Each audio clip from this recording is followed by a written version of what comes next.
Bonjour. Aujourd'hui, nous recevons pour vous l'ingénieur biotechnologiste qualiticien Ernest Gbagidi. Il est le président du BSSC, entendez, Bénin Santé et Survie du Consommateur, une association de défense des droits des consommateurs au Bénin. Avec lui, nous parlerons du concept démarche qualité. Un concept, somme toute, galvaudé, mais qui, à en croire l'invité, garde toute sa raison d'être, et dont l'appropriation s'impose si l'on veut réellement faire prospérer toutes sortes d'entreprises. Monsieur Ernest Gbagidi, bonjour. Bonjour. Et merci de répondre à notre invitation. Oh, c'est plutôt nous, hein. Nous vous remercions pour l'honneur que vous faites à tous les consommateurs béninois à travers notre modeste personne. Eh bien, on vous a vu prendre le devant de la scène par rapport à la valorisation de ce concept démarche qualité. Pourquoi tant d'engagement, tant de détermination à faire vendre à la limite ce concept démarche qualité?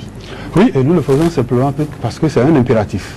Un impératif désormais parce que vous savez, quand on dit la qualité, c'est quoi d'abord? La qualité, c'est tout ce qui prône une meilleure manière de produire, de faire. Et dans une entreprise, le client est un élément très fort. Il est si fort que quand vous ne pensez pas à lui, vous ne l'interrogez pas pour savoir si ce que vous lui proposez comme produit ou service lui convient, et à la longue, il serait obligé de boycotter votre produit et l'entreprise va couler. Donc, cette démarche qualité non seulement permet de fidéliser les clients, mais ça permet à l'entreprise d'être plus concurrentielle dans un environnement. Et ça lui permet effectivement aussi de conquérir de nouveaux marchés et de s'imposer réellement dans la société. Donc, c'est vous dire, dans ce système où il est question de mettre en place des stratégies, des démarches, des processus pour donner un peu plus de visibilité à l'entreprise. Ça permet d'être une entreprise qui va s'imposer non seulement dans son environnement immédiat, mais d'étendre ses tentacules dans la sous-région. Et quand on parle de démarche qualité, il y a plusieurs composantes. Vous allez voir l'assurance qualité, vous allez voir l'audit qualité, vous allez voir le système qualité, vous allez voir la charte qualité, pourquoi pas. Et c'est chaque composante à sa déclinaison selon l'option que vous choisissez. Nous pouvons faire le management de la qualité simple qui peut concerner le service. Il y a le management du système de l'environnement qui existe et ce qui nous permet de savoir dans une entreprise qui va polluer, par exemple l'environnement, dès que la machine va tourner, il y a un référentiel qui permet de mettre en place des dispositifs pour qu'on puisse minimiser le degré de pollution. Je prends le management au niveau du système de santé et sécurité au travail. Nous sommes des travailleurs dans une entreprise, il faut une approche pour minimiser les risques. Nous sommes dans un environnement où il y a des outils de contrôle, je prends les laboratoires par exemple, pour que les résultats qui seront donnés, que ce soit le laboratoire médical ou bien les laboratoires en agroalimentaire, il faut un référentiel pour que nous soyons sûrs que les résultats que nous allons sortir de ces labos soient des résultats fiables. Monsieur Ernest Gbagidi, quand on vous suit, on comprend que opter pour la démarche qualité a un coût pour l'entreprise, a un coût pour celui qui va vers cette option, mais est-ce que les consommateurs pourront facilement aller vers ce produit? Est-ce que cela, par ricochet, n'amène pas à comprendre aisément ceux-là qui mettent parfois sur le marché des produits de qualité douteuse? La qualité, contrairement à ce qu'on dit, ce n'est pas la qualité qui a un coût, mais c'est la non-qualité qui a un coût. Vraiment. Je prends un exemple simple. Une entreprise sort un produit, que ce soit du lait, ou bien de la sardine ou la tomate, qui serait de mauvaise qualité. Et un consommateur va l'acheter à un prix très abordable. Et après la consommation, il se retrouve à l'hôpital. Vous imaginez ce qu'il va débourser? Énormément. Donc c'est la non-qualité qui a un coût plutôt. Et vous ramenez ça à notre culture africaine et béninoise. Il a été toujours conservé quand je prends au niveau des tissus. C'est le wax qui était pris comme un tissu de grande qualité. En fait, c'est les pauvres qui devaient l'acheter. Et c'est la seconde qualité, c'est la grande classe. Parce que quand c'est de moindre qualité, vous êtes obligé de renouveler plusieurs fois. Mais le pauvre, quand il achète une fois, c'est pour une longue durée. Donc en réalité... Et on ne voit pas souvent le pauvre aller vers ce qui est plus cher. Non, mais justement, c'est parce que nous sommes en train de perdre la culture de la qualité. Et c'est ça qui explique ce phénomène où tout le monde court vers ce qui n'est pas de qualité, mais qui est à bon marché. Mais au finish, on se rend compte qu'on paye plus cher. Prenez par exemple les lampes que nous utilisons aujourd'hui, qu'on achète chez le Baba communément. Vous l'achetez, faites le point à partir d'aujourd'hui. Dans une année, vous allez voir le nombre d'ampoules que vous avez acheté. Mais quand vous avez acheté une lampe de qualité, ça peut faire 2, 3, 4 ans banalement. Mais l'autre, vous renouvelez presque tous les mois ou tous les 2 mois. Quand vous finissez par faire le point, vous allez voir. Certes, c'est accessible, mais c'est plus cher.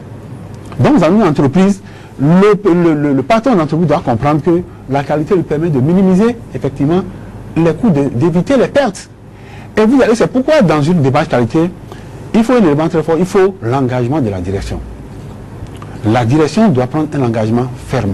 Et ceci pourquoi? C'est lui qui doit s'approprier, effectivement, ce qu'on appelle la politique qualité. Et c'est au sein de cette politique que tout ce qui se fera doit être défini, et en l'occurrence, l'objectif qui est fixé dans cette démarche. Le manuel qualité doit être approprié par l'entreprise. Et après ça, au niveau des ressources humaines, il faut des ressources humaines de qualité, il doit être sûr. S'il y a une ressource dans l'environnement, s'il y a la compétence, il fait avec. S'il n'y a pas de compétences, on les met dans un cycle de formation. On observe qu'au niveau de la sous-région, on a eu plusieurs cas de drame. Le plus alarmant qui est resté au travers des gorges, c'est le cas du Nigeria, cet immeuble géant qui s'est effondré avec des milliers de personnes qui ont perdu la vie. Vous l'avez signifié tout à l'heure, la qualité a plus de valeur, plus de répondants que des outils à bon marché. L'État n'a-t-il pas conscience de cela pour quand même veiller à ce que tout ce que l'on met en place, parlant par exemple du cas des bâtiments, soit de bonne qualité? Vous avez vu le nombre de personnes qui sont décédées et l'immeuble qui s'est écroulé, on est revenu à la case de départ. Et vous voyez que c'est un surcoût à ce niveau. Donc, on aurait mis tout ce qu'il y a comme qualité en matière de matériaux de construction, qu'on n'en serait pas là. Donc, l'État doit comprendre, effectivement, qu'il lui revient de mettre en place les infrastructures qu'il faut. Ça, il faut le reconnaître. Ça, il faut la politique de l'État qui doit dire désormais, il faut que nous mettions l'approche qualité. C'est pareil pour l'entreprise publique. Le service public, par exemple, on doit pouvoir amener les démarches qualité dans ces entreprises. Vous allez dans nos communes, par exemple, au niveau des municipalités, pour se faire établir une pièce d'identité. Vous imaginez tout ce qu'on fait. Et dès qu'on vous donne, on enregistre, on vous donne un récépissé, on doit pouvoir vous dire, venez dans 72 heures ou 48 heures, ou bien dans une semaine. Vous venez, c'est juste pour aller à un autre guichet, prendre votre pièce d'identité. Pas question de vous dire en ce moment, votre récépissé, votre volet n'est pas conforme, votre photo est... Non, on ne doit pas le dire. Donc quand vous voyez, quand on met la démarche qualité, celui qui est venu une seule fois, la seconde fois, c'est vous prendre sa carte. Mais ce à quoi on assiste aujourd'hui, vous venez, on vous prend les pièces, et c'est le jour où vous voulez retirer qu'on vous informe de ce qu'il y a une anomalie, que vous devez reprendre le déplacement, et tout ce que vous allez ajouter. La qualité a manqué à quel niveau? La qualité a manqué parce qu'on n'a pas mis en place une démarche. Celui qui est au bureau des entrées doit pouvoir vérifier exactement les pièces qu'on a demandées. Dès que lui valide, vous venez, c'est pour retirer votre carte. Malheureusement, est-ce que ça là c'est compliqué? Donc ça fait gagner en temps. Ça fait gagner en temps, en frustration et tout. En performance aussi pour l'entreprise. Maintenant, quand nous revenons dans nos entreprises ont de la peine aujourd'hui à gagner le marché, simplement parce que dans la tête du consommateur, dans nos pays, on ne produit pas qualité. Donc vous voulez dire que ces produits qu'on a au niveau de la plupart de nos États, qui n'arrivent pas à franchir le seuil de ces États, c'est simplement la démarche qualité qui a souvent fait défaut? Oui, parce que c'est un défaut de conformité. C'est un défaut de conformité simplement, les gens ne le disent pas, mais c'est ça. Puisque dans les autres pays, il y a une approche, prenez seulement l'emballage. Déjà au niveau de l'emballage, quand le produit n'est pas suffisamment renseigné, et les gens ne l'acceptent pas. Maintenant, il faut une document calculé pour vous dire, mais il doit y avoir l'entreprise qui doit être auditée. Et on doit savoir quels sont les référentiels qui sont utilisés. Si c'est en agroalimentaire, est-ce qu'il y a toutes les étapes sont respectées? Que ce soit au niveau des intrants, que ce soit au niveau de la chaîne de production, est-ce que tout est planifié? Le produit fini, est-ce qu'il y a un contrôle avant que cela soit mis sur le marché? Donc c'est toute une chaîne. Cette démarche qualité, on peut l'associer directement aux normes ISO. Il y a une nuance à faire où c'est la même chose. C'est la démarche qualité qui amène, c'est son aboutissement qui amène à ce résultat. Tout à fait, je suis d'accord, effectivement, quand nous voyons, c'est bien beau. Et comme je l'ai dit, c'est devenu un impératif. Les entreprises qui n'iront pas à la démarche qualité à un moment donné vont se retrouver. Évidemment, ils vont sortir du couloir. Et je suis d'accord que les gens bombent le torse pour dire, mais nous sommes certifiés. La démarche qualité est une étape de certification. Il y a des normes d'accompagnement, qui ne vous amènent pas nécessairement à la certification. Mais il y a des normes de certification comme ISO 9001, version 2008 par exemple, mais qui a une norme qui n'est pas une norme pour qualifier les produits. Il faut ça qualifie quoi? Ah non, ça c'est un service. Soit c'est au niveau de l'approvisionnement, soit c'est au niveau de la distribution.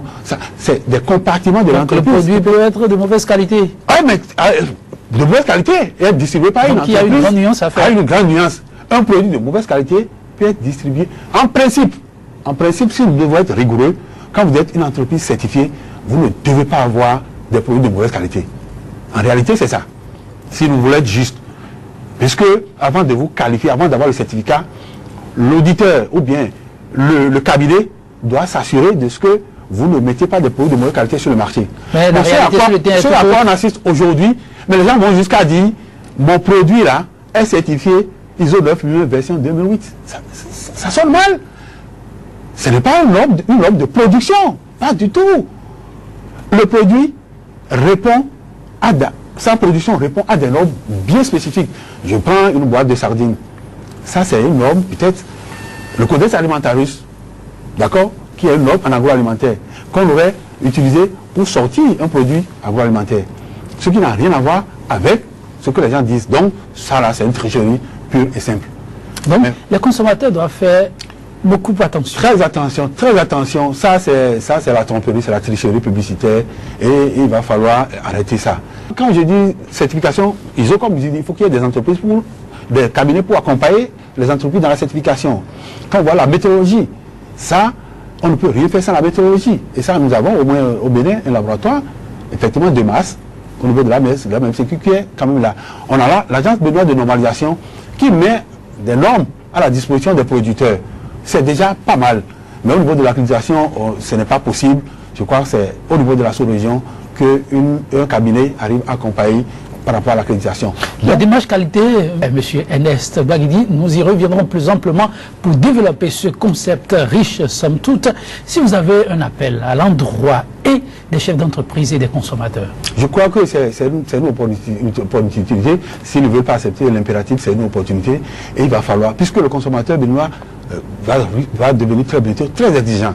Et s'ils veulent effectivement apporter une plus-value à leur propre économie et à l'économie nationale, je crois que la meilleure chose à faire, c'est d'aller dans une démarche qualité et le client pourra se retrouver à travers le service et le produit qu'ils sont en train de lui offrir et ce serait tant mieux pour l'essor de l'entreprise. La démarche qualité, une aubaine à saisir pour la prospérité de toute entreprise. Y aller n'est pas faire fausse route, bien au contraire, car le consommateur de demain ne sera plus le consommateur d'aujourd'hui. Mesdames, Messieurs, vous l'avez compris, c'est la fin de cette nouvelle rubrique de votre émission Entretien du jour. Merci pour l'attention et à très bientôt.